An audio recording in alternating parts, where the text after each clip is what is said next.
కురు సామ్రాజ్యానికి పట్టాభిషిక్తుడైనటువంటి రాజు పాండురాజేనని, అంధుడైనందువల్ల ధృతరాష్ట్రుడు పట్టాభిషిక్తుడు కాలేదని, రాజ్యాభిషేకానికి అంధుడు తగడని సత్యవతి అన్నది వ్యాసుడు అంగీకరించాడు.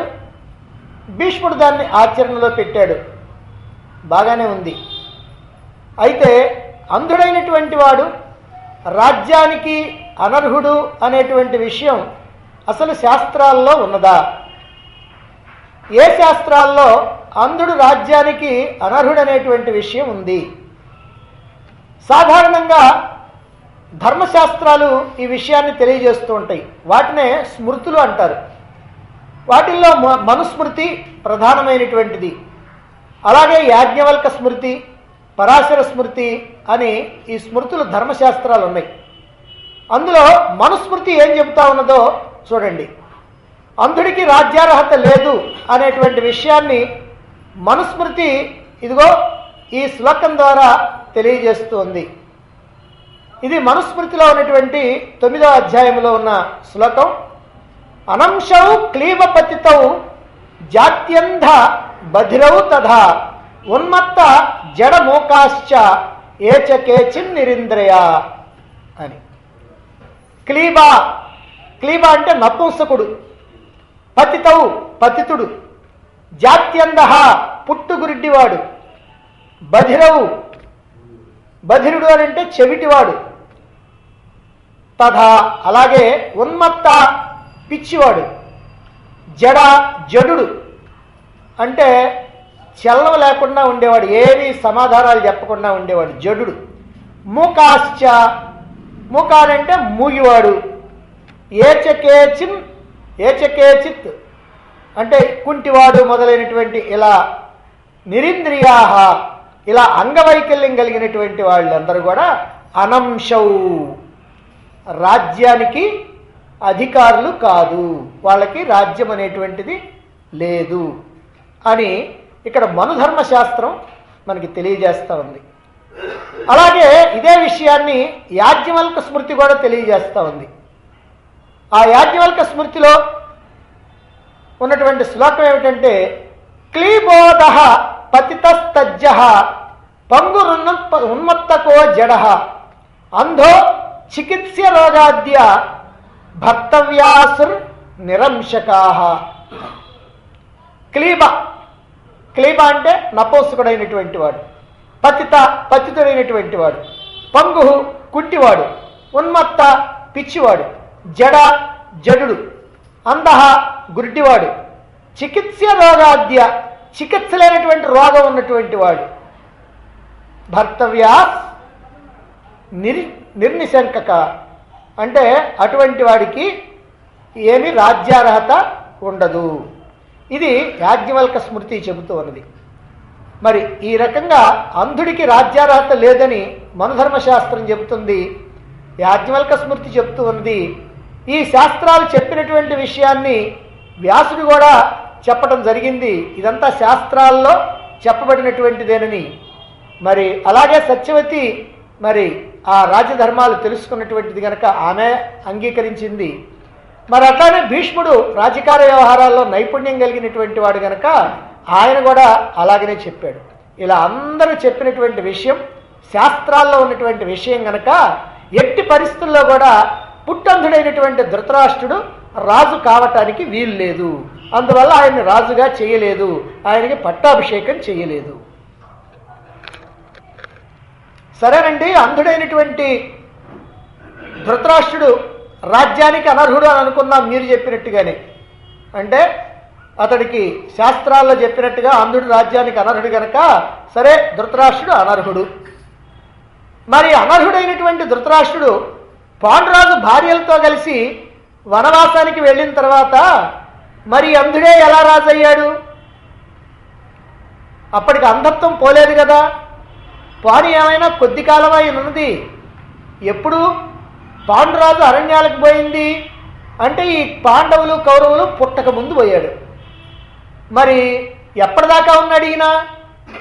ఈ మహాభారత యుద్ధం అయిపోయిన దాకా ఉన్నాడు. మహాభారత యుద్ధం నాటికి ధర్మరాజు వయస్సు ఎంత? 90 సంవత్సరాలు. అంటే 90 సంవత్సరాలు ఆయన హాయిగా సింహాసనం మీద కూర్చున్నాడు. ఏమండి, గుడ్డివాడు రాజ్యానికి పనికిరాడు కదా, మరైతే మరి రాజ్య సింహాసనం మీద కూర్చొని పరిపాలన ఎట్లా చేశాడు అనేటువంటిది ఒక బ్రహ్మాండమైనటువంటి విమర్శ ఉంటుంది. ఈ విమర్శ కూడా దాయభాగ నిర్ణయం అనేటువంటి గ్రంథంలో ఉన్నటువంటిది. ఆ గ్రంథంలో ఏం చెప్పారంటే రచయిత, గుడ్డివాడు బొత్తిగా రాజ్యార్హుడు కాదు అని చెప్పుకుంటాం, బాగానే ఉంది. అలా గనక చెబితే మొదటికే మోసం వస్తుంది. ఎందుకంటే పాండురాజు అరణ్యాలకు పోయిన తర్వాతనైనా మరి ఈ ధృతరాష్ట్రుడి రాజ్యాన్ని స్వీకరించాడు కదా, మొదట పనికిరానటువంటి వాడు ఇప్పుడు ఎలా పనికి వచ్చాడు అనేటువంటిది విమర్శ. మరి ఈ విమర్శ కనుక ఎవరైనా వింటే, అవును నిజమే, 90 సంవత్సరాలు రాజ్య పరిపాలన ఎట్లా చేశాడు గుడ్డివాడు? న్యాయంగా వేరే వాళ్ళు ఎవరైనా వ్యవహారం చేస్తే చేయొచ్చు, విదురుడు కానీ భీష్ముడు కానీ ఉండి చేయొచ్చు. కానీ సింహాసనం మీద కూర్చున్నాడే, మరి గుడ్డివాడికి అర్హత లేదన్నాడే, కాబట్టి అర్హత లేనటువంటి వాడు ఎలా పరిపాలన చేశాడు అనేటువంటిది ఒక సందేహం. అంటే శాస్త్రాలు అంగీకరించకపోయినా మరి ఆయన ఎట్లా కూర్చున్నాడు, ఆ భీష్ముడే ఎట్లా అంగీకరించాడు అనేటువంటిది ఒక సద్విమర్శ, మంచి విమర్శ. అయితే ఈ విమర్శకి ఏమిటో సమాధానం మనం తెలుసుకోవాలి. రాజ్యాభిషేకం అనేటువంటిది ఒక శాస్త్రీయ సాంప్రదాయం, ఒక శాస్త్రీయ సంస్కారం. పట్టాభిషేక పూర్వకంగా రాజ్యాన్ని గ్రహించటానికి, రాజ్యానికి ఆధిపత్యం వహించటానికి శాస్త్ర నియమానుసారం అంధుడు పనికిరాడు. అంటే పట్టాభిషేక పూర్వకంగా రాజ్యాన్ని గ్రహించటానికి అంధుడు పనికిరాడు. అంతేగాని రాజు లేనటువంటి సమయంలో ఆపద్ధర్మంగా సింహాసనాన్ని అధిష్ఠించడానికి కానీ, రాజకార్య వ్యవహారాలు చూడటానికి కానీ అంధత్వం అనేటువంటిది అడ్డురాదు. అందువలనే పాండురాజు వనాలకి వెళ్ళిపోతూ ఏం చేశాడు, ఈ ధృతరాష్ట్రుడికి విదురుడికి రాజ్యాన్ని అప్పగించి భార్యలతో కలిసి ఆయన వనవాసానికి వెళ్ళాడు. ఈ విషయాన్ని శ్రీకృష్ణుడు రాయబారానికి వచ్చినప్పుడు ఆ రాయబార సభలో సభ్యులందరూ ఉన్నప్పుడే, పెద్దలు మహాత్ములు అందరూ ఉన్నప్పుడే, ఆ ధృతరాష్ట్రుడు కూడా ఎదురుగా ఉన్నప్పుడే, దుర్యోధనాదులు కూడా ఉన్నప్పుడే ద్రోణాచార్యుడు ఇదిగో ఇలా చెప్పాడు, విసృజ్య ధృతరాష్ట్రాయ రాజ్యం స విదురాయ చచార పృథివీం పాండు సర్వాం పరపురంజయ అని. అంటే ఏమిటంటే, ఓ దుర్యోధన, పాండురాజు నీ తండ్రి ధృతరాష్ట్రుడిని సింహాసనం మీద కూర్చోబెట్టి తన భార్యలిద్దరితో కలిసి వనాలకు బయలుదేరాడు. ఆ తర్వాత విదురుడు ఒక సేవకుడిలాగా ధృతరాష్ట్రుడికి అత్యంత విధేయుడై సేవలు అందిస్తూ ఉన్నాడు. ఆ తర్వాత ప్రజలందరూ కూడా పాండురాజుని ఎలాగైతే గౌరవించారో అదేవిధంగా నీ తండ్రిని కూడా గౌరవిస్తూ అనుసరిస్తూ వస్తున్నారు. ఈ విధంగా శత్రుంజయుడైనటువంటి పాండురాజు విదురుడితో కలిసి ఈ ధృతరాష్ట్రుడికి రాజ్యాన్ని విడిచిపెట్టి ఈ పృథివీ అంతటా కూడా సంచరించాడు అని ద్రోణాచార్యుడు దుర్యోధనుడితో చెప్పాడు. అక్కడ ఎందుకు చెప్పాల్సి వచ్చిందంటే, ఓ దుర్యోధన, ఈ రాజ్యం పాండురాజుది, నీ తండ్రికి ఆయన అదిగో అలా వనాలకు వెళుతూ నీకు అప్పగించాడు, అంత మాత్రాన నాది నాది నువ్వు అట్లా గర్వించకు, వాళ్ళ భాగం ఏదో వాళ్ళకి ఇచ్చేసేయి అని చెప్పడం కోసం అని చెప్పి ఇలా చెప్పడం జరిగింది. ఇది ఆ ధృతరాష్ట్రుడు ఎదురుగానే ఉన్నాడు, మరి శ్రీకృష్ణుడు ఉన్నాడు, భీష్ముడు ఉన్నాడు, అందరూ పెద్దలందరూ కూడా ఉన్నటువంటి సభలోనే చెప్పడం జరిగింది. దీనిని బట్టి అంధుడు పట్టాభిషేకానికి అర్హుడు కాదు, కానీ రాజ్య పాలనా వ్యవహారాలు చూడటానికి మాత్రం ఆ రాజు యొక్క ఏజెంట్గా, ఆ రాజు నియోగించినటువంటి వ్యక్తిగా ఈ రాజ్యపాలనా వ్యవహారాలు చూడటానికి మాత్రం ఏ అభ్యంతరం లేదు. అందువల్లనే పాండురాజు చేత నియోగించబడి సింహాసనాన్ని అధిష్ఠించాడు. పాండురాజు మరణానంతరం కూడా పట్టాభిషేకం లేకుండానే ధృతరాష్ట్రుడు అలాగే కొనసాగాడు. ధృతరాష్ట్రుడికి పట్టాభిషేకమైనట్టుగా మహాభారతంలో ఎక్కడా లేదు. అయితే పట్టాభిషిక్తుడయ్యేటువంటి రాజు ఎందుకు అంధుడు కాకూడదు? ఎందుకు హీనాంగుడు కాకూడదు, ఎందుకు అవయవలోపం ఉండకూడదు? అవయవలోపం ఉన్నటువంటి వాడిని, హీనాంగుడైనటువంటి వాడిని పట్టాభిషిక్తుడు కావటానికి వీలు లేదన్నారు శాస్త్రాలు చెప్పినాయి. ఎందుకని అనేటువంటి విషయాన్ని స్వయంగా ధృతరాష్ట్రుడే దుర్యోధనుడితోటి ఈ రాయబార సభలోనే చెబుతాడు. అది దేవాపిని గురించి చెప్తాడు. అంటే శంతనుడి యొక్క అన్న దేవాపిని గురించి చెబుతూ ఎందుకని అంగవైకల్యం కనుక ఉంటే అతన్ని పట్టాభిషిక్తుడు కావటానికి వీల్లేదు అని నిషేధిస్తున్నారు అనేటువంటి విషయాన్ని ధృతరాష్ట్రుడు స్వయంగా చెబుతున్నాడు. ఏమని?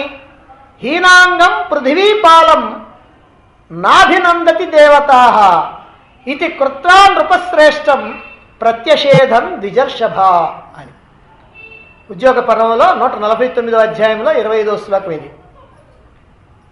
హీనాంగుడైనటువంటి వాడు అంటే అవయవలోపం ఉన్నటువంటి వాడు, అది కళ్ళు కావచ్చు, కాళ్ళు కావచ్చు, ఏవైనా సరే, అలా అవయవలోపం ఉన్నటువంటి వాడు రాజ్యాభిషిక్తుడు గనక అయినట్లయితే దేవతాః నా అభినందంతి, దేవతలు అభినందించరు.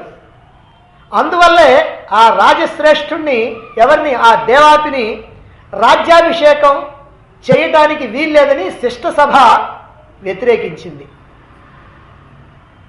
ఈ ధృతరాష్ట్రుడి యొక్క వాక్యం వల్ల పట్టాభిషిక్తుడయ్యేటువంటి రాజు అంధుడు కానీ హీనాంగుడు కానీ కావటానికి వీల్లేదు.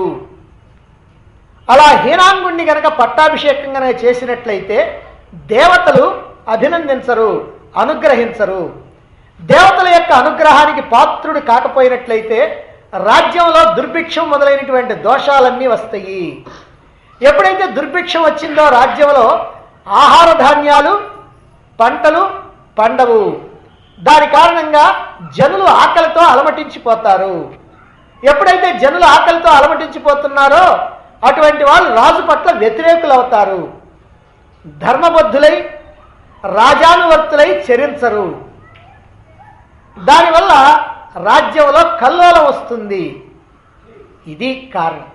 ఎందుకని ఈ హీనాంగుణ్ణి రాజ్యాభిషేకానికి తగడు అని మహాభారతంలో చెప్పినటువంటి వాక్యాలు ఈనాడు కూడా అనుసరణీయమైనటువంటివి. ఒక్కొక్క పరిపాలకుడు వస్తే, ఈనాడు రాజులు లేరు కానీ ప్రజల చేత ప్రజల చేత ఎన్నుకోబడినటువంటి వాళ్లే గనక ఒక్కొక్క వ్యక్తి అక్కడ ప్రధానిగానో ఇక్కడ ముఖ్యమంత్రిగానో వస్తూ ఉంటే అల్లకల్లోలం అయిపోతూ ఉంటుంది రాష్ట్రం లేదా దేశం.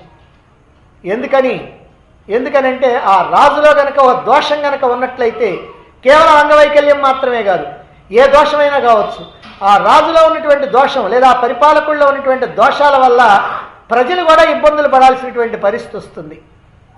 ఇదిగో ఈ విషయమే ఇక్కడ మహాభారతంలో మనకి దీని ద్వారా మనం గ్రహించవలసినటువంటి.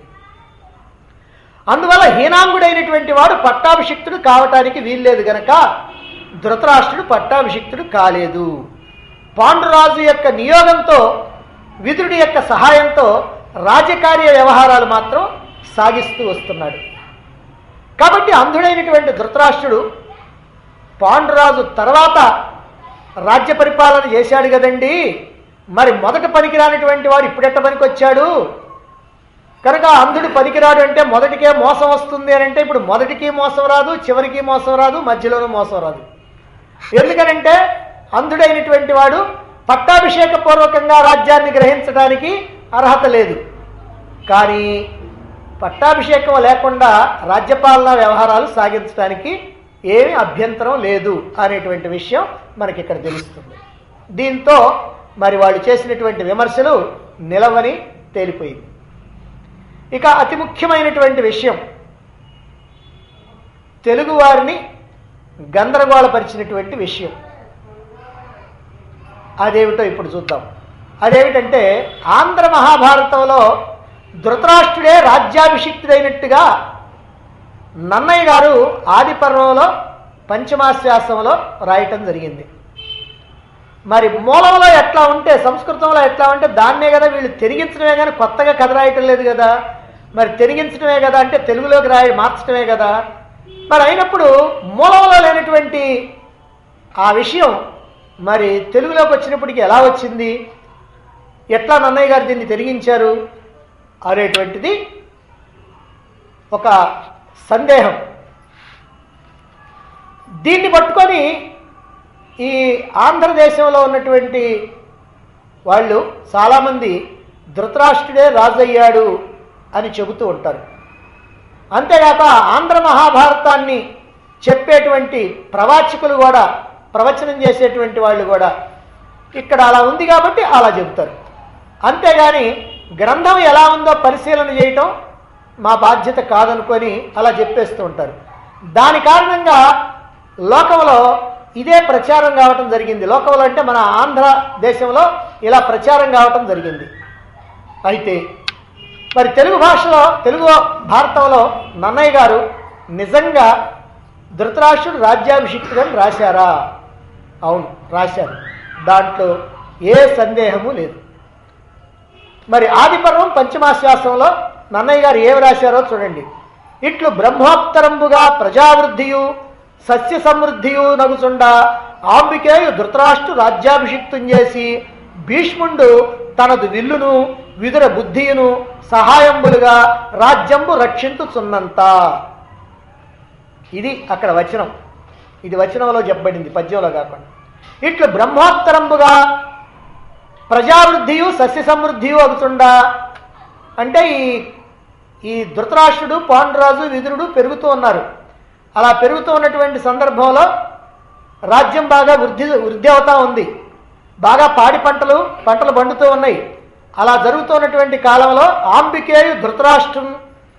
ఆంబికేయుడు అంబిక కుమారుడైనటువంటి ధృతరాష్ట్రుణ్ణి రాజ్యాభిషిక్తం చేసి, రాజ్యానికి అభిషిక్తుణ్ణి చేసి భీష్ముడు తనదు విల్లును, అంటే తనకేమో విల్లు అంటే తన పరాక్రమం కలిగినటువంటి వాడు కనుక రాజ్యాన్ని రక్షిస్తానికి తనదు విల్లును, విదుర బుద్ధియును, విదురుడేమో బుద్ధిమంతుడు గనక ఆయన యొక్క బుద్ధిని ఉపయోగించి, ఈయన యొక్క బలాన్ని ఉపయోగించి, ఆ బుద్ధిని ఈ బలాన్ని ఉపయోగించి గుడ్డివాడిని సింహాసనం మీద కూర్చోబెట్టి పట్టాభిషేకం చేసి ఇదిగో ఇట్లా పరిపాలన చేస్తున్నారు అనేటువంటి విషయాన్ని స్పష్టంగా నన్నయ్య గారు తెలుగు భారతంలో రాశారు. దీంట్లో ఏ సందేహం లేదు. అయితే మనం తెలుసుకోవాల్సింది ఏమిటంటే, ఎక్కడైనా ఏదైనా రాస్తే అది ఆ గ్రంథం మొత్తానికి కూడా ఎక్కడ వ్యతిరేకత లేకుండా ఉంటుందా లేదా అని కూడా మనం చూడాలి.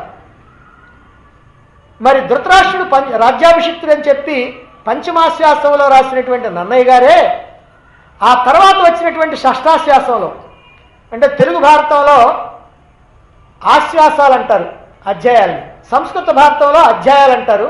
ఒక్కొక్క పర్వంలో అనేక అధ్యాయాలు ఉంటాయి. అలాగనే తెలుగు భారతంలో ఒక్కొక్క అధ్యాయంలో అనేక ఆశ్వాసాలు ఉంటాయి. ఈ పంచమాశ్వాసంలో ఇలా రాసినటువంటి నన్నయ్య గారు ఆ తర్వాత వచ్చినటువంటి షష్ఠాశ్వాసంలో ఏం రాశారో మనం ఇప్పుడు చూడాలి.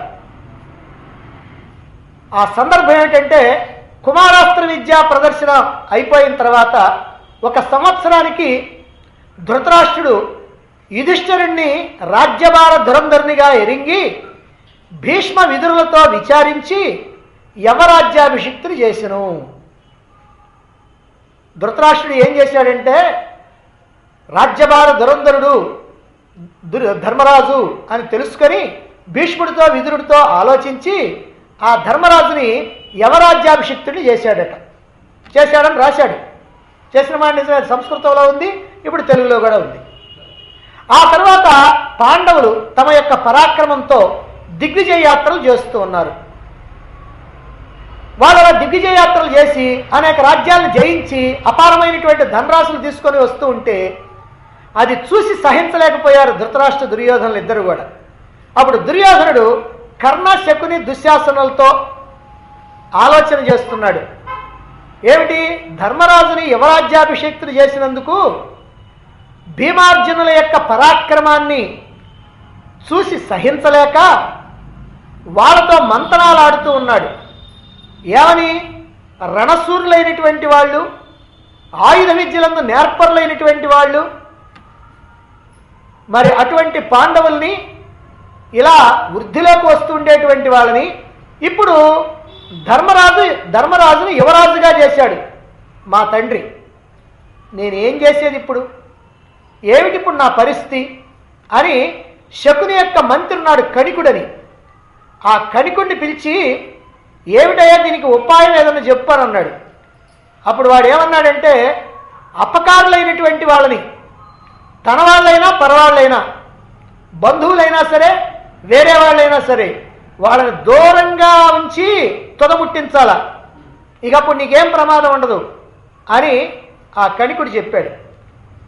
ఈ మాటల్ని జాగ్రత్తగా ఆలోచించి ఒక పథకాన్ని వేసుకొని దుష్ట చతుష్టయం ఒక రోజున ఈ దుర్యోధనుడు తండ్రి దగ్గరికి వెళ్ళాడు. ఏకాంతంలో తండ్రితో ఇలా అంటున్నాడు, తండ్రి, వీరులని పాండవులకు నేను భయపడుతూ ఉన్నాను. అటువంటి ధర్మరాజుకి నువ్వు యమరాజ్య పట్టాభిషేకం చేశావు. ప్రజలు పౌరులు నిన్ను భీష్ముణ్ణి గౌరవించరు. గుడ్డివాడు కావటం వల్ల ధృతరాష్ట్రుడు రాజ్యమేలలేడు. భీష్ముడేమో ముందే వదులుకున్నాడు. అందువల్ల ధర్మరాజుకి ఇప్పుడు మనం రాజ్యాభిషేకం చేద్దాం. ఆయన యువరాజ్యాభిషేకం చేశాడు కదా, యువరాజు ఏమిటి, మనం ఇప్పుడు రాజుని చేద్దాం. అతడు గుణవంతుడు. ఎవరు? ధర్మరాజు. ధర్మశీలుడు, పరాక్రమవంతులైనటువంటి తమ్ముళ్ళని కలిగి ఉన్నటువంటి వాడు. అంతేకాదు ఆయన వృద్ధుల్ని, అమాత్యుల్ని, బంధుమిత్రుల్ని గౌరవించేటువంటి వాడు. విదురుడు దీనికి అంగీకరిస్తాడు అని తమలో తాము అనుకుంటూ ఉంటే దాన్ని నేను వినలేకపోతున్నాను తండ్రి. కాబట్టి పాండవులు ఇక్కడ లేకుండా చేయాలి నువ్వు అని దుర్యోధనుడు చెప్పాడు. ఎప్పుడైతే దుర్యోధనుడు ఈ మాట చెప్పాడో, ఈ మాటలు విని ధృతరాష్ట్రుడు అంటున్నాడు, నాయనా, రాజు అయినటువంటి వాడు తన యొక్క రాజ్యభారాన్ని తానే చూసుకొని ఆ పరిపాలనా వ్యవహారాలన్నీ కూడా చేస్తూ ఉండాలి. నేను షడంగ సహితముగా వేదాధ్యయనము చేసి, అంటే 6 అంగాలతో కూడినటువంటి వేదాలన్నింటినీ కూడా అధ్యయనం చేసినటువంటి వాడినైనా, అర్థశాస్త్రమునందు కృతనిశ్చయుడనై, అర్థశాస్త్రంలో నాకు బాగా అనుభవం ఉన్నటువంటి వాడినైనా, బలము కలిగియు అంగవైకల్యమున పరచక్రములకు ప్రతివ్యూహములు రచయింపనేరమించేసి రాజ్యమునకు తగకున్నా, అంటే ఇతరులు వేసేటువంటి ప్లాన్లకి నేను ప్రతి ప్లాన్లు వేయడానికి నాకు సమర్థత లేదు గనక, నాకు అంగవైకల్యం ఉంది గనక ఈ రాజ్యానికి నేను అర్హుణ్ణి కాకపోతే అప్పుడు లోకనుతుండు పాండుడమలుండు మహాగుణరత్న పూర్ణరత్నాకరుండు అత్యుదారమతి అంధుడనైనను నన్ను రాజుగా చేకొని నాకు భక్తి పనిసేయుచు సర్వ జగజ్జిగీషుడై ఈ కురువంశ రాజ్యభరణంతయుదాల్చె పరాక్రమంబునన్. అయ్యా, లోకనుతుండు అంటే లోకంలో అందరూ మెచ్చుకునేటువంటి వాడు పాండుడు, అమలుండు నిర్మలమైనటువంటి వాడు, ఏ రకమైనటువంటి దోషాలు లేనటువంటి వాడు, మహాగుణరత్న పూర్ణ రత్నాకరుడు, మంచి గుణాలు కలిగినటువంటి వాడు, అత్యుదారమతి ఉదార స్వభావం కలిగినటువంటి వాడు. అటువంటి వాడు అంధుడైనటువంటి నన్ను రాజుగా భావించుకొని నాకు భక్తితో పనిచేస్తూ సర్వ జగజ్జిగీషుడై ఈ కురువంశ రాజ్యభరం ఎంతయు దాల్చి ఈ రాజ్యభారం మొత్తాన్ని మోశాడు.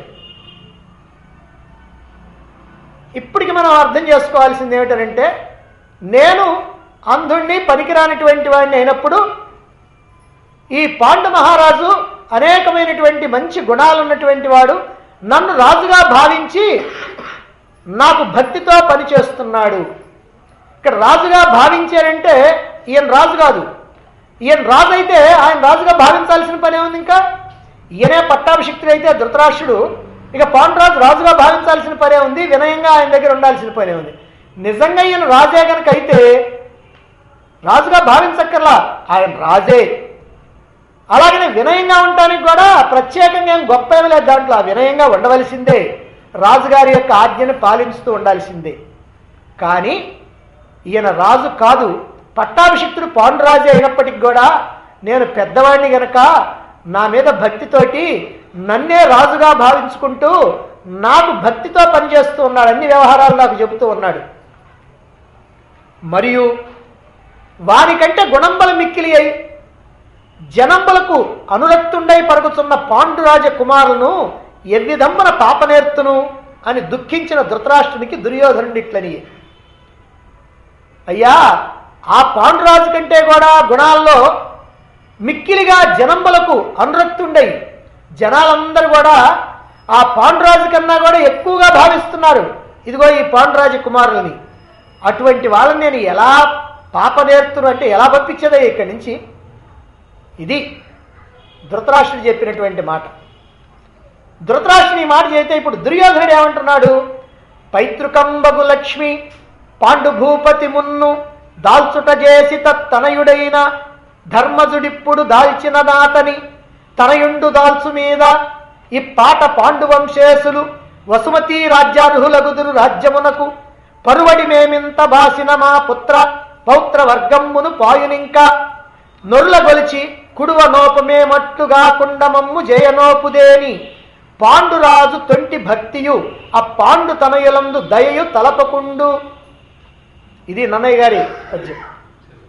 మీకు ఇంతకుముందే చెప్పాం, నన్నయ్య గారి యొక్క వచనం కానీ పద్యం కానీ ఇవన్నీ కూడా చాలా కష్టంగా ఉంటాయి.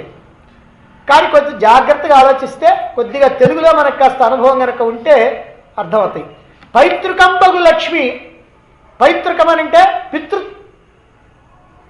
పితృపితామహుల నుంచి వచ్చినటువంటి రాజ్యం. లక్ష్మి అంటే సంపద, ఇక రాజ్యం అంటే తండ్రి నుంచి వచ్చినటువంటి రాజ్యాన్ని పాండు భూపతి మున్ను దాల్చుట చేసి, ముందుగా పాండురాజే ఆ రాజ్యాన్ని పొందటం వల్ల ఇక్కడ చెబుతున్నాడు స్పష్టంగా దుర్యోధనుడు. తనయుడైన ఆ పాండురాజు కుమారుడైనటువంటి ధర్మజుడు ఇప్పుడు దాల్చిన ధర్మరాజు గనక ఇప్పుడు గనక ఆ రాజ్యానికి గనక వచ్చినట్లయితే అతని తనయుండు దాల్చు మీద ఆయన కొడుకు వస్తాడు మళ్ళీ తర్వాత రాజుగా. ఈ పాట అంటే ఈ విధంగా పాండువంశేషులు, ఈ పాండువంశీయులే వసుమతీ రాజ్యార్హులగుదురు, ఈ రాజ్యానికి వాళ్ళే అధిపతులు అవుతారు. రాజ్యమునకు పరువడి మేమింత బాసిన, ఈ రాజ్యానికి దూరమై మేము గనక ఎంత పోగొట్టుకున్నట్టయితే మా పుత్ర పౌత్ర వర్గమ్మును బాయును, ఇంకా నా కొడుకులు మనవళ్ళు అందరూ కూడా ఇక ఈ రాజ్యానికి దూరం అయిపోవాల్సిందే. దూరం అయిపోతే ఏమవుతుంది? ఒర్ల గొలిచి కుడువ అంటే వాళ్ళ యొక్క చేతి కింద ఉండి బ్రతకాల, వాళ్ళు ఏదో పెడితే తినాల. ఒర్ల గురించి కుడువ నోపము, అదిగో ఆ ఇతరుల్ని కొలిచి మేము బ్రతకలేము.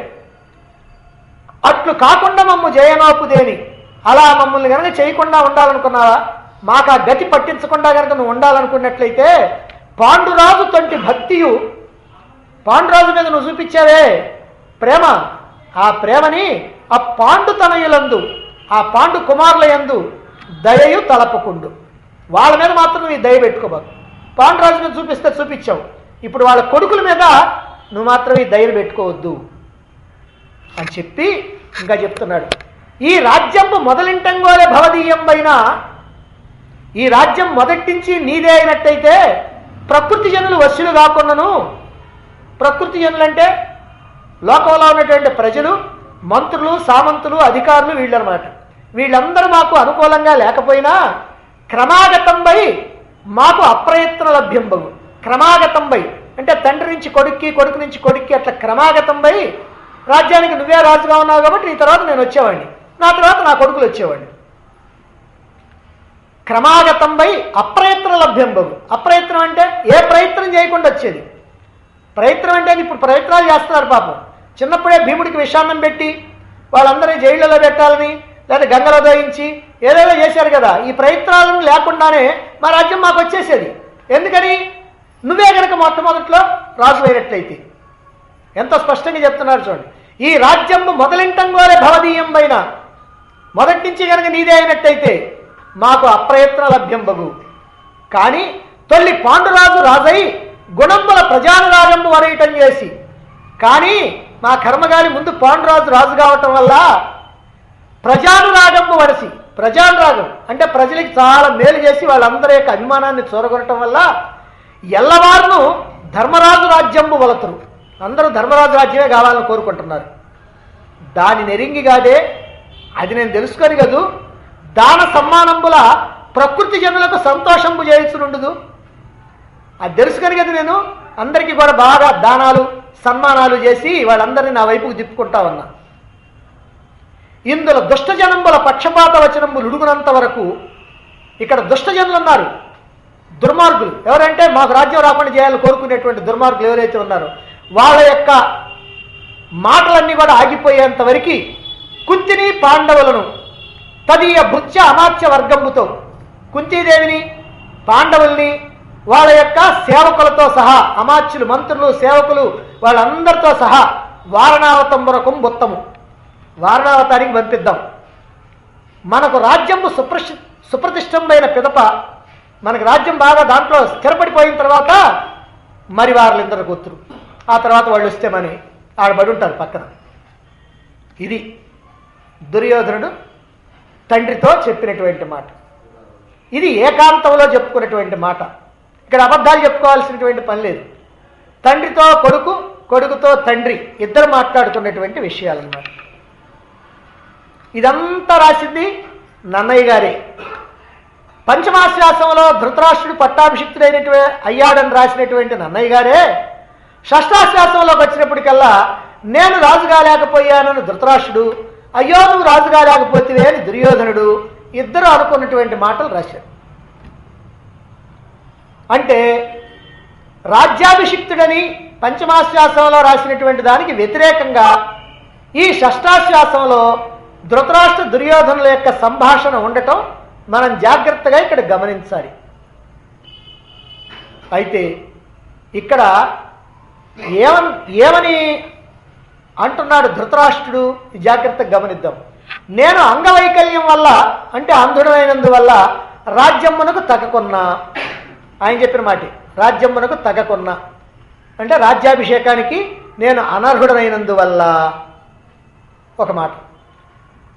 మరి రాజ్యాభిషేకానికి అనర్హుడినయ్యానని చెప్పి అతడే చెబుతున్నాడు కదా. అలాంటి నన్ను గుణవంతుడైనటువంటి పాండురాజు అంధుడినైనప్పటికీ కూడా నన్ను రాజుగా భావించుకుంటూ నాపై భక్తితో పనిచేస్తూ ఈ రాజ్యభారం వహించాడు. అంటే అనర్హుడినైనప్పటికీ కూడా పాండురాజు మాత్రం గుణవంతుడు గనక నాకు గౌరవం ఇచ్చాడు.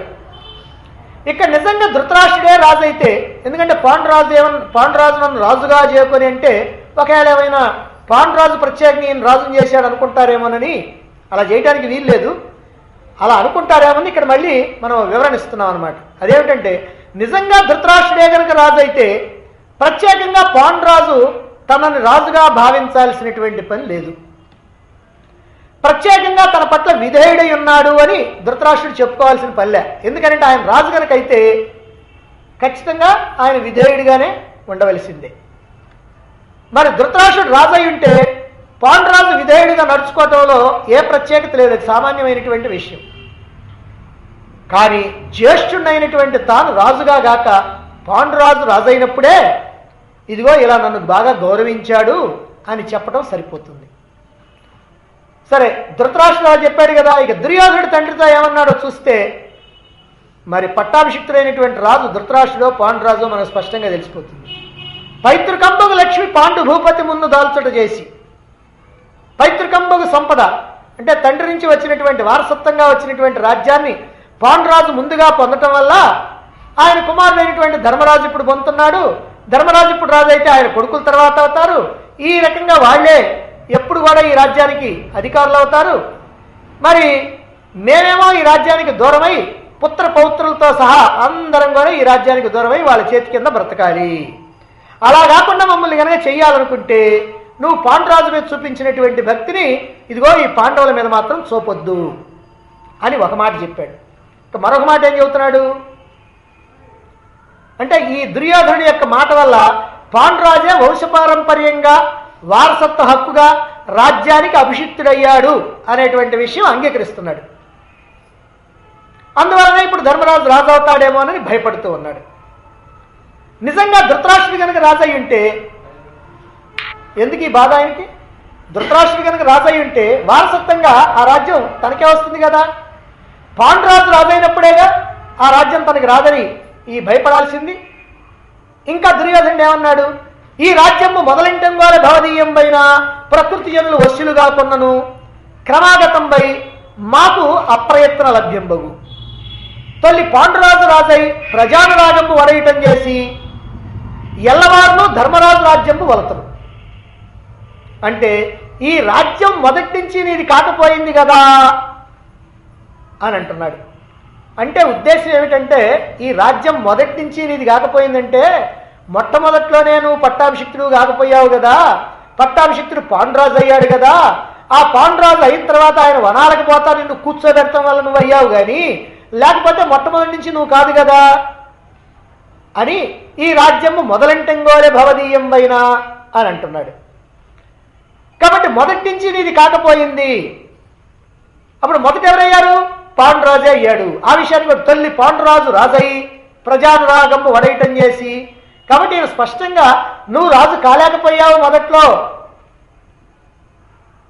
నువ్వేమో ఆయనేమో రాజయ్యాడు మొట్టమొదటినే అని రెండు కూడా స్పష్టంగా చెప్తూ ఉన్నాడు. పాండురాజు వనాలకు వెళుతూ ధృతరాష్ట్రుడిని సింహాసనం మీద కూర్చోబెడటం వల్ల, ఆ తర్వాత అక్కడే శాపగ్రస్తుడై ఆయన మరణించడం వల్ల ధృతరాష్ట్రుడికి సింహాసనం ఖాయమైపోయింది.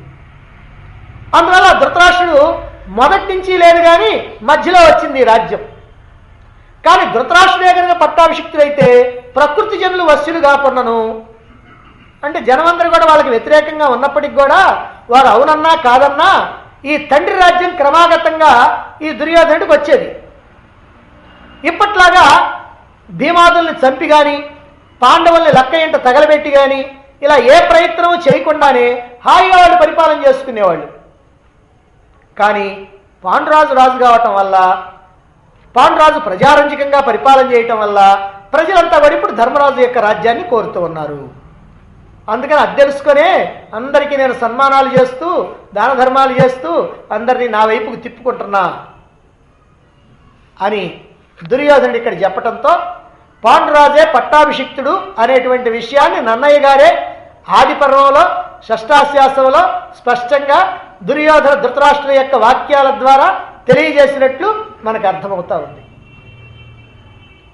మరి నన్నయ్య గారు పంచమాశ్వాసంలో ధృతరాష్ట్రుడు పట్టాభిషిక్తుడని రాసి ఈ షష్టాశ్వాసంలో ధృతరాష్ట్ర దుర్యోధనుల పరస్పర సంభాషణల ద్వారా ధృతరాష్ట్రుడు పట్టాభిషిక్తుడు కాదని పాండురాజే పట్టాభిషిక్తుడని చెప్పాడు కదా.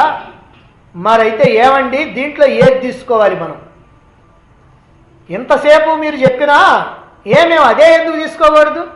ఇప్పుడు అక్కడ అది రాశాడు, ఇక్కడ ఇది రాశాడు, ఇప్పుడు రెండిట్లో ఏదో ఒకటి తీసుకోవాలా? నేను దాన్నే తీసుకుంటాను అంటాడు విమర్శకుడు ఒక ఆయన.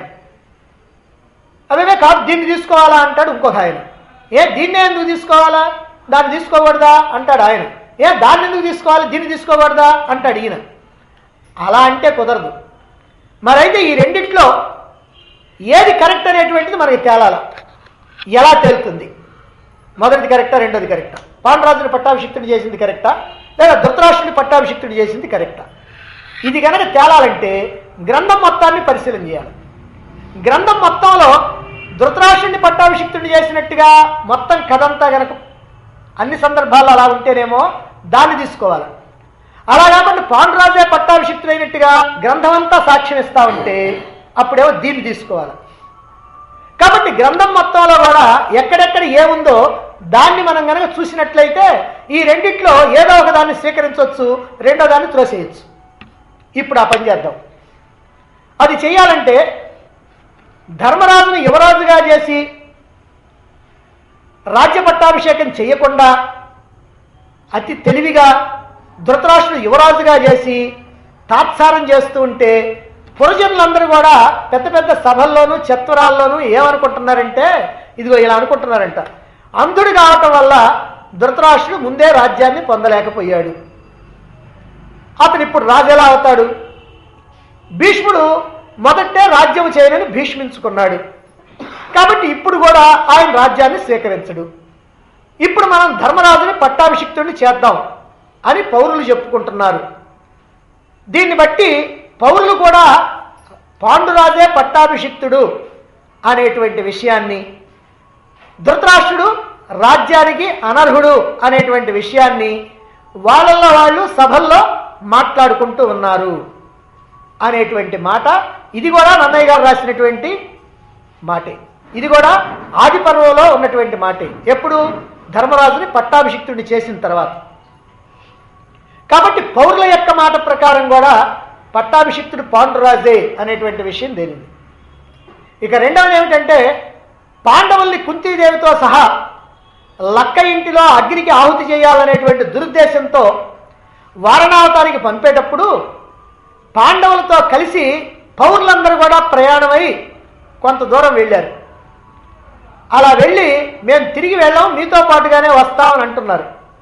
అలా అంటూ ఉన్నటువంటి సందర్భంలో ఇది కూడా ఆది పర్వంలో 145వ అధ్యాయంలో ఉంది.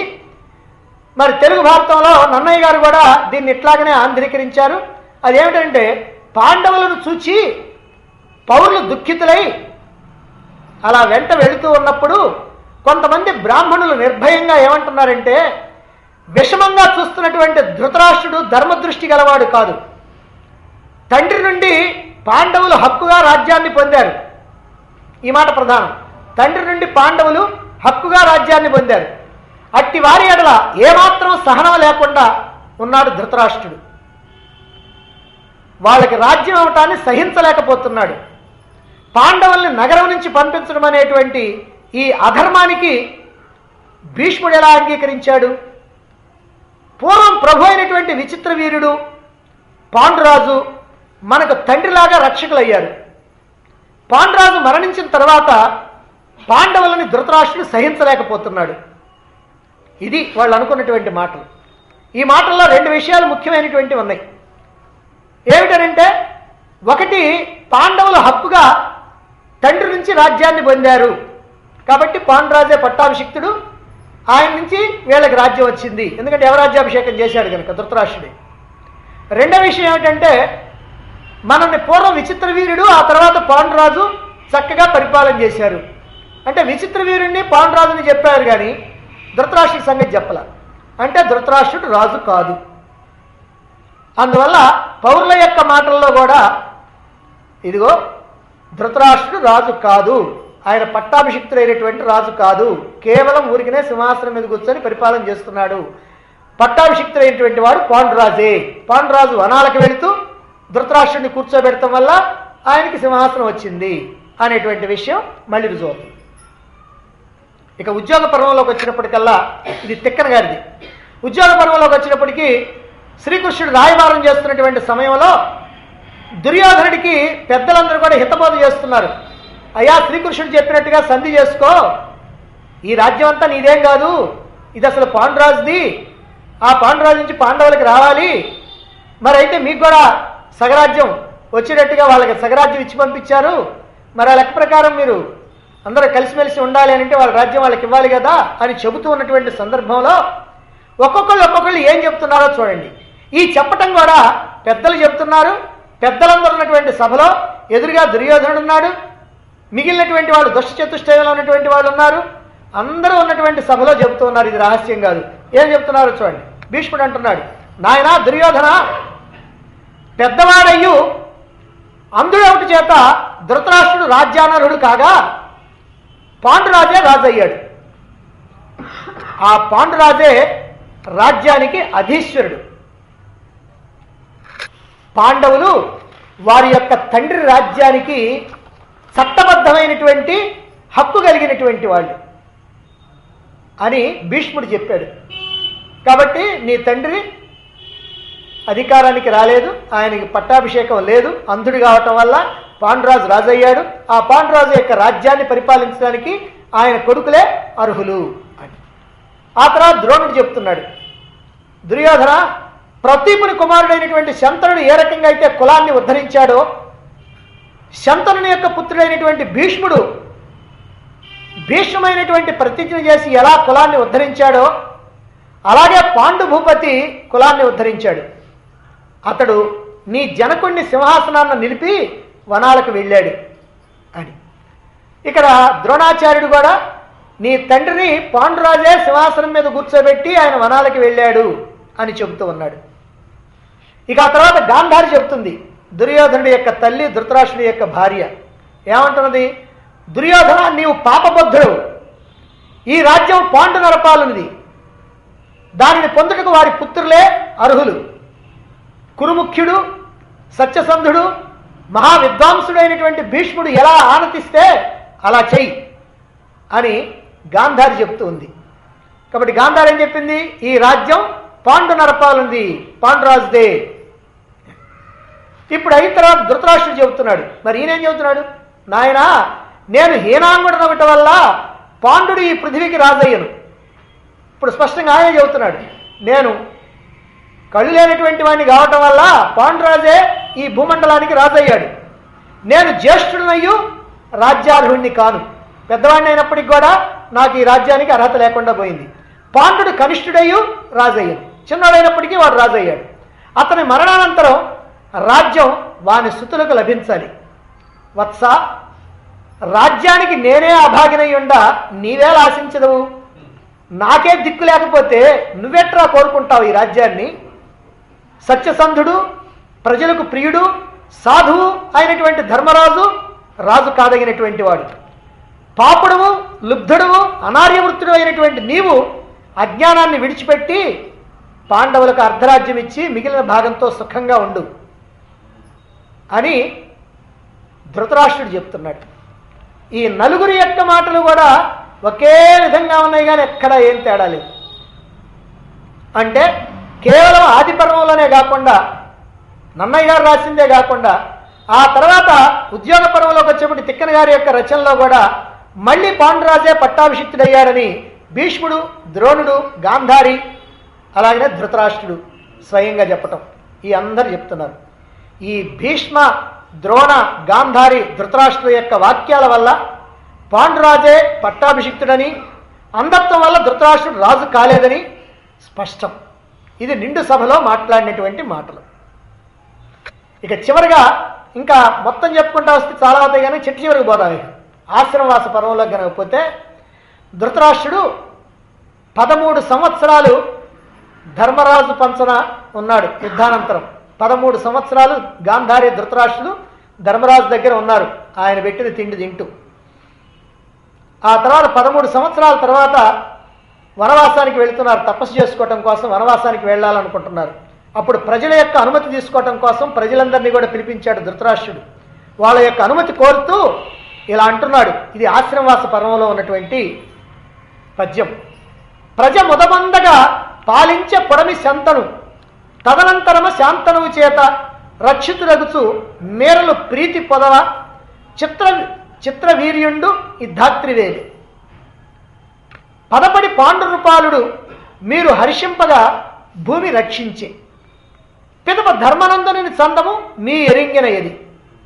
సత్యధర్మాత్ముడైన ఇతనిని అనుసరింపక అన్యాయం ఆచరించి దుర్నయంబున నెల ఏలి త్రుంచె కులము, ఉరివిగల భూపతులను దుర్యోధనుండు.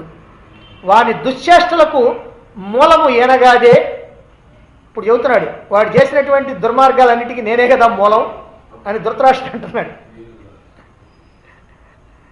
ప్రజ ముదమందగా పాలించే పొడమి శంతనుడు, ప్రజలందరూ కూడా సంతోషపడేటట్టుగా శంతనుడు పరిపాలన చేశాడు.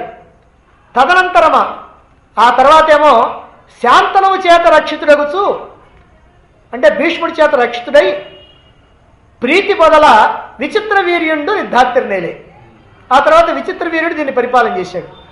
పదపడి ఆ తర్వాత పాండురూపాలుండు మీరు హర్షింపగా, పాండురాజు మీరు బాగా సంతోషపడ్డట్టుగా భూమిని రక్షించే, పిదప ధర్మనందనుని చందము మీ ఎరింగినది. ఆ తర్వాత ధర్మరాజు ఎట్ట పరిపాలన చేస్తున్నాడు ఇప్పుడు మీరు చూస్తూనే ఉన్నారు. ఎందుకంటే యుద్ధం అయిపోయిన తర్వాత 13 సంవత్సరాలు జరిగిపోయింది. ఇతనిని అనుసరింపక, అంటే ఈ ధర్మరాజు చెప్పినటువంటి మాటల్ని అనుసరించకుండా అన్యాయం ఆచరించి దుర్నయంబున, అంటే తప్పుడు నిర్ణయాలు తీసుకొని నెల ఏలి త్రుంచె కులము, ఈ భూమండలాన్ని పరిపాలించి త్రుంచె కులము అంటే ఈ కులాన్ని మొత్తాన్ని నాశనం చేశాడు. ఉరివిగల భూపతులను, అంటే ఈ భూమండలం మీద ఉన్నటువంటి రాజులందరినీ కూడా నాశనం చేశాడు దుర్యోధనుడు. కాకపోతే వాడి దుశ్చేష్టలకు మూలము ఏనగాదే, వాడి దుశ్చేష్టలన్నిటికీ మూలం నేనే కదా. అది మీ మనంబలం పెట్టక, అది మీ మనస్సుల్లో ఉంచుకోకుండా మహిత గుణుల మహిళెస్సగా రక్షించిన మహిత గుణుల అన్న కొడుకు మనుమండని నాకు హితంబు గోరి కరుణాసహితులై ఇండు అనుజ్ఞ సద్వర్తమునకును.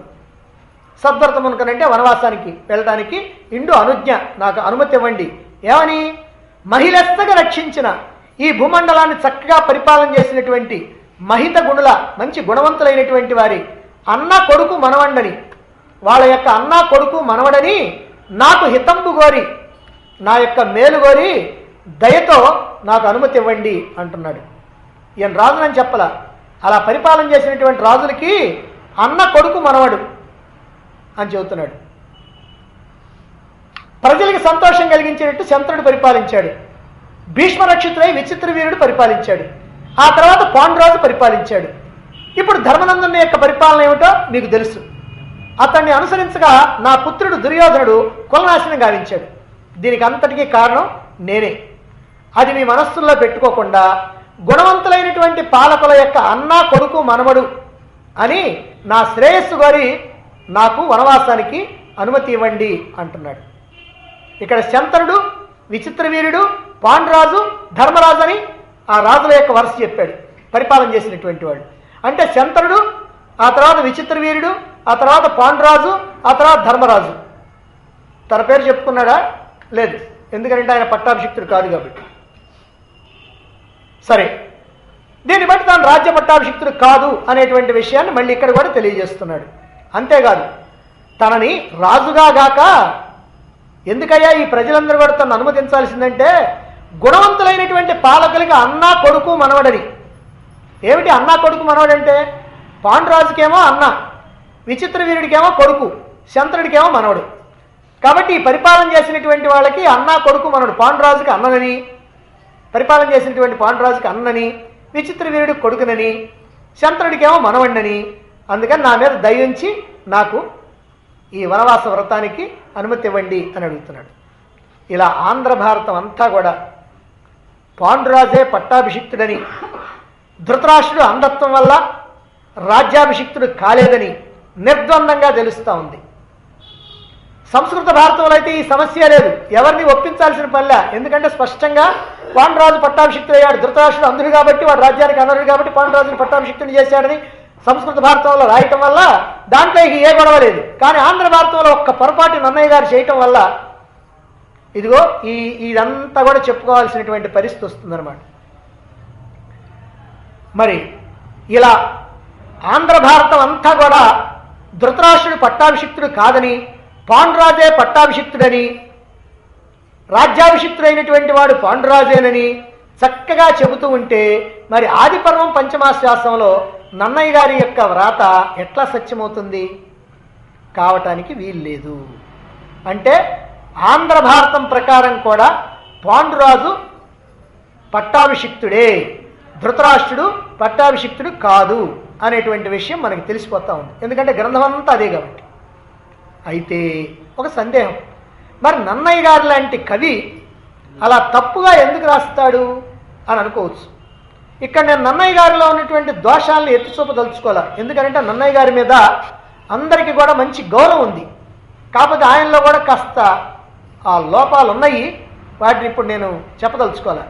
ఇంత గౌరవించబడినటువంటి వాడు, ఇంత మహాత్ముడైనటువంటి వాడు. ఎందుకంటే ధైర్యంగా మొట్టమొదట సంస్కృతంలో ఉన్నటువంటి భారతాన్ని తెలుగులో రాయటానికి ప్రారంభం చేశాడు. ఇప్పటికి 1000 సంవత్సరాల క్రిందట. అప్పటికి తెలుగులో గ్రంథాలు లేవు, అంటే తెలుగు భాష లేదు. ఆ భాష లేకపోతే ఈ సంస్కృతంలో ఉన్నటువంటి పదాలకి తెలుగులో ఉన్నటువంటి పదాలు ఏవి కావాలనో ఆయనే దీనికి ఈ పదము అని ఆ పదాలను కూడా ఆయనే అప్పుడు తయారు చేసి రాయాల్సి వచ్చింది. అంటే మీకు ఉదాహరణ చెబుతా. దీనికి పుస్తకం అనే మాట ఇప్పుడు మనకు తెలుసు. ఎందుకనంటే అందరూ అంటున్నారు, ఎప్పటి నుంచో అంటున్నారు, మనం కూడా అంటున్నాం. అసలు ఈ పుస్తకం అనేటువంటి పేరు పెట్టక ముందు దీన్ని చూసి ఏమని పిలుస్తారు? ఎవరైనా ఏం పిలవాలో తెలియదు. సంస్కృతంలో అంటే ఆ మాట అంటాం, కానీ తెలుగులోకి వచ్చినప్పటికీ దీన్ని ఏమని పిలవాలా? కాబట్టి దీనికి ఎవరో పేరు పెట్టారు. ఎవరా పేరు పెట్టింది అంటే ఇలాంటి కొన్నిటికి పేర్లు పెట్టినటువంటి వాడా ఆయన. అందుకనే నన్నయ్య గారిని వాగనుశాసనుడు అని అంటారు. అంటే వాక్కుని శాసించినటువంటి వాడు. నన్నయ్య అనురక్తుడు, అవిరళ జపహోమ తత్పరుడు, విపుల శబ్ద శాసనుడు, సంహితాభ్యాసుడు, బ్రహ్మాండాది నానా పురాణ విజ్ఞాన నిరతుడు, లోకత్సుడు, ఉభయ భాషా కావ్య రచనాభిశోభితుడు, నిత్య సత్యవచనుడు, సర్వధర్మ విధుడు, ఇది నన్నయ్య గారు. అందుకని నన్నయ్య గారి గురించి నేను తక్కువ చేయాలని ఆలోచన కాదు, కానీ నన్నయ్య గారు కొన్ని పొరపాట్లు మాత్రం చేశారు. అది ఎలా జరిగింది అనేటువంటి విషయం అదంతా ఇంకొంచెం వ్యవహారం, అది మనకి ఇక్కడ అక్కర్లా. అయితే ఆయన ఎందుకు తప్పుగా రాశాడు అని అంటే, బహుశా నన్నయ్య గారు అంటే 1000 సంవత్సరాలకు పూర్వం ఈ భారతాన్ని ఆంధ్రీకరించేటువంటి సమయంలో ఆయన సంస్కృత భారతాలని ఒకటి కాకుండా 2, 3, 4, 5 గ్రంథాలను దగ్గర పెట్టుకొని వాటిని చూస్తూ వాటిలో ఉన్నటువంటి వాటిని సమన్వయం చేస్తూ బహుశా ఈ గ్రంథాన్ని రాసి ఉన్నాడు. అలా రాసేటప్పుడు ఏదో ఒక దానిలో ఆ రోజుల్లో సంస్కృత ప్రతిలో మరి ధృతరాష్ట్రుడు రాజు అయినట్టుగా ఉండి ఉండవచ్చు. ఎందుకంటే లేకపోతే ఎలా రాస్తాడు? ఆయనేం కావాలని కల్పించి రాయడు కదా. అలా కల్పించి రాసినటువంటి వాడు తర్వాత వెంటనే దీన్ని సపోర్ట్ చేసినట్టుగా రాస్తాడు, కానీ దీనికి వ్యతిరేకంగా ఎట్లా రాస్తాడు? రాయడు. అంటే ఇది పొరపాటు. ఆ పొరపాటు ఎందుకు పడ్డా అంటే ఏదో ఒక గ్రంథంలో అలా ఉండి ఉండవచ్చు, దాన్ని మనం అలా ఊహించాలి. మరి ఇప్పుడు మనం కాదని ఎందుకంటున్నాం? ఎందుకనంటే ఆ తర్వాత ఆయనే షష్టాశ్వాసంలో రాసిందంతా కూడా దీనికి వ్యతిరేకం గనక, ఆ తర్వాత మహాభారతంలో ఆంధ్ర మహాభారతంలో కూడా అన్ని చోట్ల పాండురాజే పట్టాభిషిక్తులైనట్టు, ధృతరాష్ట్రుడు రాజు కాలేకపోయినట్టు ధృతరాష్ట్రుడు చెప్పటం, ధృతరాష్ట్రుడు బాధపడటం, దుర్యోధనుడు అంగీకరించడం, గాంధారి చెప్పటం, భీష్ముడు చెప్పటం, ద్రోణుడు చెప్పటం, ఇలా అందరూ చెప్పటం జరిగింది గనక ఈ రాసినటువంటిది తప్పే. ఎందుకంటే గ్రంథం మొత్తానికి విరుద్ధంగా ఉంది గనక. ఇక రెండో విషయం ఏమిటంటే సంస్కృత భారతంలో స్పష్టంగా పాండురాజే పట్టాభిషిక్తులైనట్టుగా ఉంది. అది మనకి అసలు ఆధారమైనటువంటిది, కావలసినటువంటిది. అయితే ఏమండి మరి అప్పుడు ఉంది అని అంటున్నారు కదా అంటే, అప్పుడు ఎన్ని ప్రతులు ఉన్నాయో మనకి తెలియదు. అలా ఉన్నటువంటి ప్రతుల్లో ఎక్కడో ఒక దాంట్లో అలా ఉండొచ్చు. మరొక కారణం ఏమిటంటే ఈ గ్రంథాలన్నీ తాటి ఆకుల మీద రాసేవారు గంటంతో. గంటంతో రాయటం అంటే అది ఇంకు కాదు. దాన్ని ఏం చేస్తారంటే గట్టిగా దాని ముక్కు ఉంటుంది, ఆ తాటి ఆకు మీద దాన్ని గట్టిగా ఒత్తుతారు. ఒత్తితే ఆ హద్దు పడుద్ది అనమాట. అలా పడుతూ ఉన్నప్పుడు ఏమవుతారంటే కొంతకాలానికి పురుగు పట్టినప్పుడు ఆడ ఆ గీతలు గీసినటువంటి చోట ఆ బొక్కలు పడి అవి కొరుక్కొని పోతాయి. అలా కొరుక్కుపోయినప్పుడు ఏమవుతారంటే తర్వాత ఎవరో ఒక పండితుడు ఫలాని చోట ఏదైనా ఒక మాట కనుక పోతే ఇది ఉంటుందని చెప్పి ఆయన ఓ శ్లోకాన్ని దాంట్లో జోడిస్తాడు. ఇలా కొన్ని కల్పితమైనటువంటివి వచ్చినాయి. అయితే సాధారణంగా ఏమిటంటే పెద్ద తేడా వచ్చేవి రావు, ఎక్కడన్నా తేడా వచ్చేది ఇట్లాంటిది ఏదన్నా వస్తుంది. అదిగో అలా ఏదైనా జరిగితే జరిగి ఉండొచ్చు. ఏది ఏమైనా ఈనాడు భారతదేశంలో సంస్కృత వ్రాతప్రతులు 5 ఉన్నాయి. తాటాకుల గ్రంథాలు ఇప్పుడు 5 ఉన్నాయి. ఈ 5లో 4 ఉత్తరాదిలో ఉన్నాయి, 1 దక్షిణాదిలో కుంభకోణంలో ఉంది. ఈ 5లో కూడా పాండురాజే పట్టాభిషిక్తుడైనట్టుగా ఉంది గనక పాండురాజే పట్టాభిషిక్తుడు అనేటువంటి విషయం నిర్ద్వందంగా నిరూపించబడింది.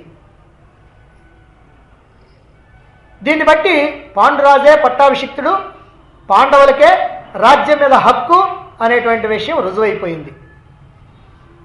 సరే, ఇంతవరకు అయిపోయిన తర్వాత ఈ కురు సామ్రాజ్యాధిపత్యం, కురు సామ్రాజ్యం మీద హక్కు ఎవరిది అనేటువంటి విషయం, లేదా పాండవులదే అని అనటానికి, దుర్యోధనుడికి హక్కు లేదు అని అనటానికి మహాభారతంలో ఇంకా ఏవైనా ఆధారాలు ఉన్నాయా అనేటువంటి విషయాన్ని మనం రేపు పరిశీలన చేద్దాం.